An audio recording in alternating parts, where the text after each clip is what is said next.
আরহাকে নিয়ে বাহিরে এসেছিলাম। আরহা এখানে আসলে বালি নিয়ে খেলতে খুব বেশি পছন্দ করে, তাই ওর জন্য কিছু টয়স সাথে করে নিয়ে আসলাম।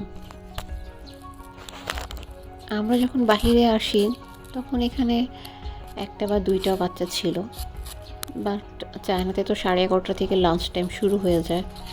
ওরা অলমোস্ট 11:30-12টার মধ্যেই লাঞ্চ শুরু করে দেয়। তো এই টাইমে বাচ্চাদের মাঠে পাওয়া খুব দুষ্কর আর কি। তো আরহা নিজে নিজেই খেলছে, বাচ্চারা কিছুক্ষণ খেলাধুলা করে চলে গেছে। আরহা ওর মতো করে খেলাধুলা করছে, আমার সাথে একটু একটু দুষ্টুমি করছে।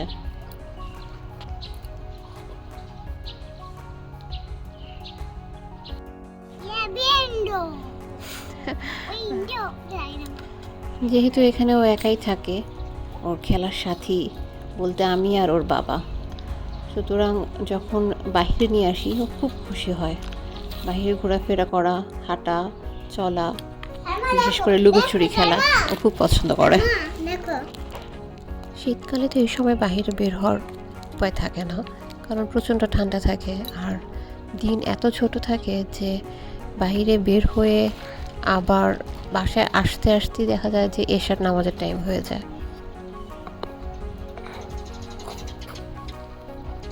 কি করবো আমি? খাবো? আমি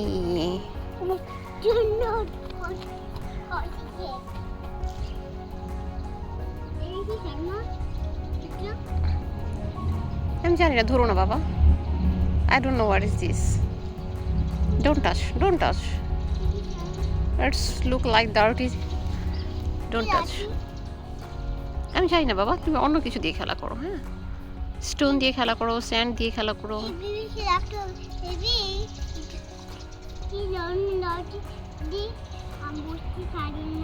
ওকে ওকে। সন্তানের ছোটবেলাটা প্রতিটা বাবা মায়ের জন্যই খুব আনন্দের। এই যে সময় চলে যাচ্ছে আর ও দেখতে দেখতে বড় হয়ে যাচ্ছে। বাচ্চারা তো একসময় বড় হয়ে নিজেদের জীবন নিয়ে ব্যস্ত হয়ে যায়, কিন্তু তাদের এই ছোটবেলাটা সারাটা জীবন মা বাবার মনে গেঁথে থাকে।